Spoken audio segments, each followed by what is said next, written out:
السلام عليكم ورحمة الله وبركاته كسو دوادا channelka Cebla yes waan soo laabanay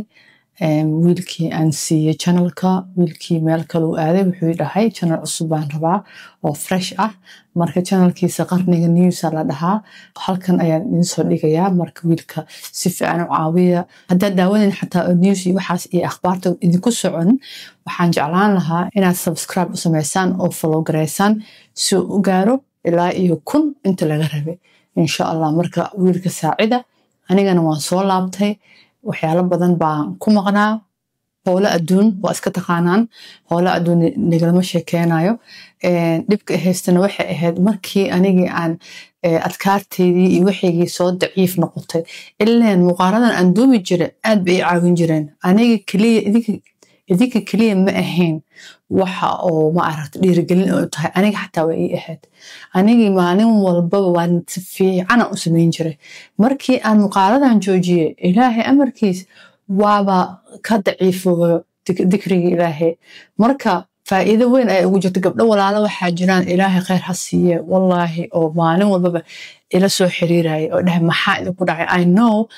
in YouTube-ka ay ka buuxaan qisooyin oo saan camal ah wallahi ilaahay baa ii soo kiindiray because dhiirigelin bay ii tahay waxaan dhahay warwarniyahow aniga baan sameeyay muuqaaladan aniga faa'iido weyn igu jirtaa idinka ka horow aniga igu jirtaa faa'iido weyn inkastoo meesha views badan lahayn oo dad badan aysan daawanin laakiin inta yarta oo daawato 2 iyo 3 iyo 4 ba Allah ka dhigo dadkaas daawado aad iyo aad ayaan ugu mahadcelinayaa because aniga laftigeygii bay dhiirigelin isoo siinayaan inkastoo aan rabo hadda kadib channelkan maadaama aan ku soo laabtay bal inaan waxyaalo kalena ka soo daayo oo sheekooyin ah dhacdooyinka adduunka waxyaalaha iga yaabiyay ah waxaan rabaa inaan xoog saaro oo channelkan soo kobciyo because dad badan baa waxay u dhahaan channelkan waad haysataaye waxna kama soo saartid maxaa dhacay waa ii fiicnaan lahayd wax ka soo saari lahaa oo shaqadan waxay ahaan shaqo aniga aan dantay iskay u shaqaysanayo oo qof igu xirneen oo anigii wixiga soo saaran karo maybe idinka way igu caawin kartaan inaan waxayga anan ka soo saarto inta oo maybe irsaaqadeeda inta igu jirto oo ma aragto waxyaalo badan oo dadka bulshada wax u taraysa aan soo galiyo sida idlaabtaa idinku waa jeclaan lahaa inaad igu caawisaan taas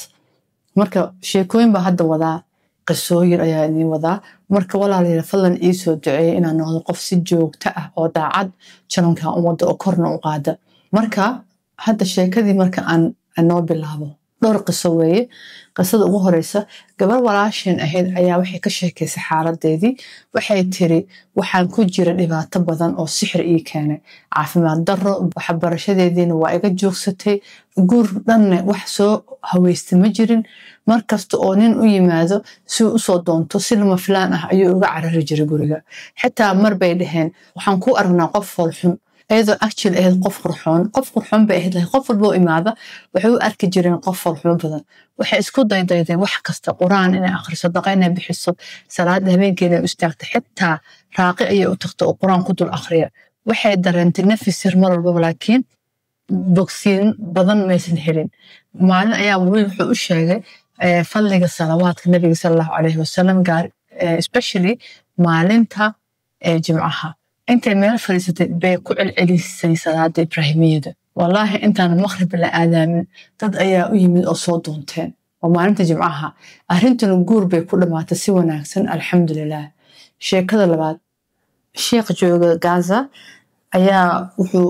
sheegay nin masaajidka joogto ugu akhri jiray salaada ibraahimiya maalin baa wuxuu ku yiri war heeda tan salawaadka salaada ibraahimiya way dheer tahay oo ma soo gaabisid oo si aad wax badan u akhrisid markaas ayuu bedelay oo wuxuu ka dhigay salawaadka gaabnaa lay Allahumma salli ala sayyidina Muhammad masaajid dhexdiisii ayuu ku gamay ninkii marka riyo ayuu wuxuu ku arkay cod leh ku soo noqo sidii aad hore u sameyn jirtay ku dhaganoo salaada ibraahimiya xitaa haddii tiradu ay yaraato way ka qiimo badan tahay tan gaaban markaas ayuu gartay in salaada ibraahimiyada ay tahay darajada ugu sareysa qofka saddexaad haweeney Suudaan ka timid ayaa muddo dheer shaqo la'aan ahayd markasta way caban jirtay waxay dhihi jirtay shaqo ma haysto waxaan kula taliyay inuu yiri qofkan joogtay salaada ibraahimiyada oo ku celi inta awoodo way qaadatay taladii muddo kadibna waxay tiri alxamdulilah hadda 2 shaqo ayaan haystaa xitaa waan daalisan u aadaya shaqadii sida nabiga calayhi salaatu wasalaam u sheegay qofka ducadiisa oo dhan iyo wax walba hadduu salawaad nabiga u diro walwalkiisa oo dhan nabiga calayhi salaatu wasalaam waa laga qaadaa dembigiisana waa loo dhaafaa sheekada afraad gabar yar oo masaari ah oo la yiraahdo Aamina oo 16 jir kaliya jirto ayaa waxay caado ka dhigatay inay badsato salawaada nabiga natiijadu waxay noqotay in nabiga sallallahu alayhi wasallam ay ku aragtay riyo 5 jeer xitaa video YouTube ayay ku soo dhigtay iyadoo ka waramaysa waxaan ka fikirnay gabadhan yar ayaa marar badan ku aragtay nabiga sallallahu alayhi wasallam riyo anagana oo aqaan gaarnay oo sometimes waa yeel aan hanay waligin ma arkin ilaahay waxaan ka baryaynaa inuu ilaahin na tuso oo dadkaas nagu daro sheekada lixaad qof kale ayaa wuxuu sheegay mushaharkeygii 2021kii iyo 2022kii waa isla kii aan qaadanayay 2023kii laakiin waagii hore iguma filnaan jirin bil walbaba markay mushaharkii aan soo qaato oo markiiba iga dhammaan jirto oo saaxiibadii ayaan lacag ka qaadan jiray laakiin sanadkan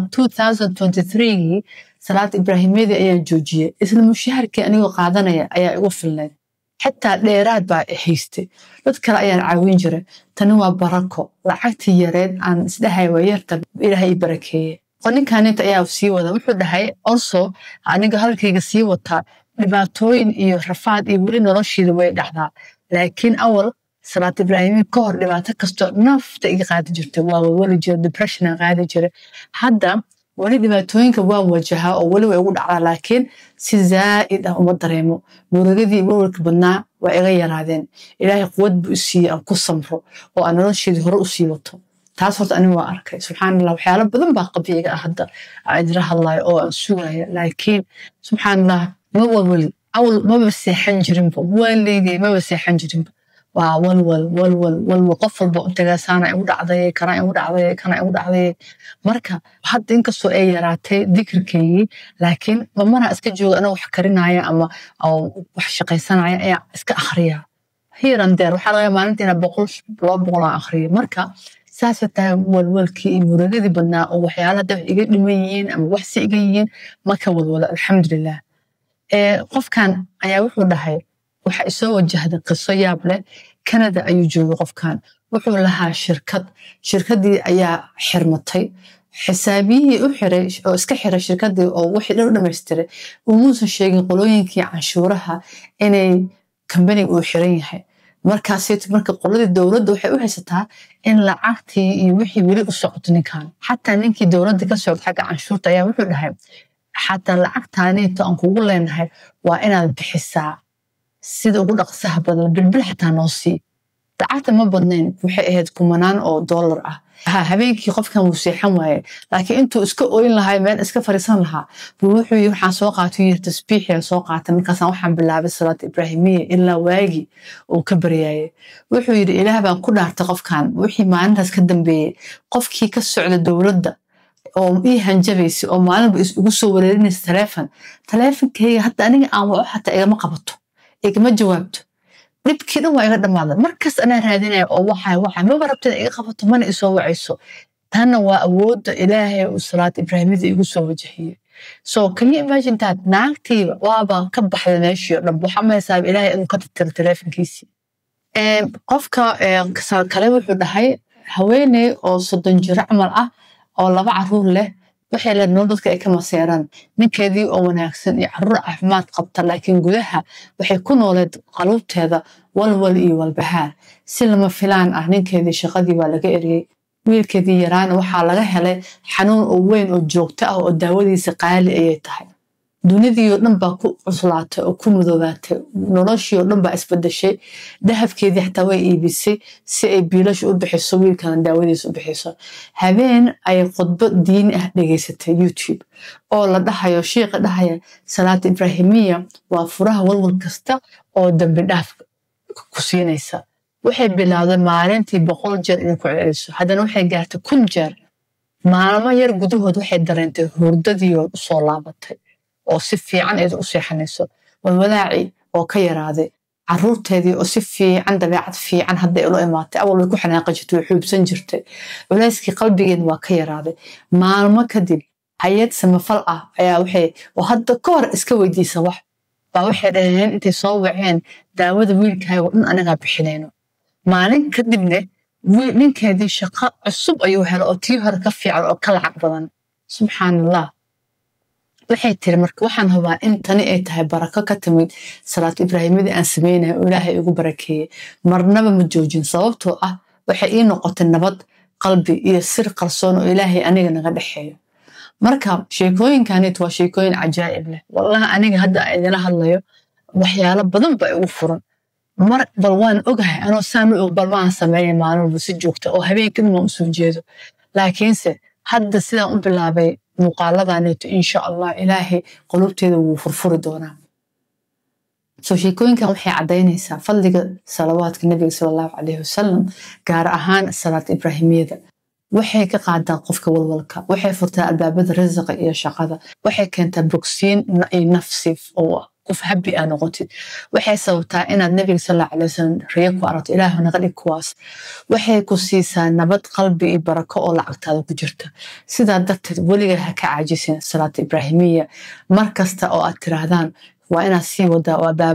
waa adigoo albaabadii garaacaysa samada ilaahay ha naga dhig kuwii joogteeya salawaadka nabiga sallallahu alayhi wasallam walwalkooda laga qaado dambigoona loo dhaafo marka tomorrow waxa hadda u soo geliyay caawa waxay ahayd caawa ilaa iyo beri oo jimco ah waxa waaye waa waqtigii ugu fiicnaa salawaadka nabiga sallallahu alayhi wasallam inaan badinaa caawa xataa haba tirinbo iska wad haddii tiris ku fiican tahay waa fiican tahay iska samee haddii kale beri jimcahan hadduu alla yiraahdo waxaa ku jirta maqribka iyo casirkii maqribka inta u dhaxayso halkaas saac oo ducada la aqbalo marka u fariiso wax kala qabanin aniga sidoo kale sameynaya hadduu alla yiraahdo marka khayr waan isku ognahay ii dulqaato walaalayaalo waxaan jeclaan lahaa wiilkaasito oo qarniga news inaa maanta aad ku daalataan wax yar buu haystaa marka dhiirigeliya waa wiil hadda kusoo biiray YouTube oo u baahan caawinaad inaa caawino haddaa rabtiin haddaa ha dhagaysanin akhbaarta laakiin u buuxiya followerska si oo YouTube-ka uu u helo monetization insha Allah khayran soo ognahay walaalaheen oo mar walba isoo raadinayeen ilaahay ajir ha idinka siiyo idinka igu dhiirigeliseen waxaaneeto waxyaalo kalena waa idin soo gelinaa insha Allah waana ka heli doontaan saan jecelahay khayran soo ognahay wassalaamu calaykum waraxmatullaahi wabarakaatuh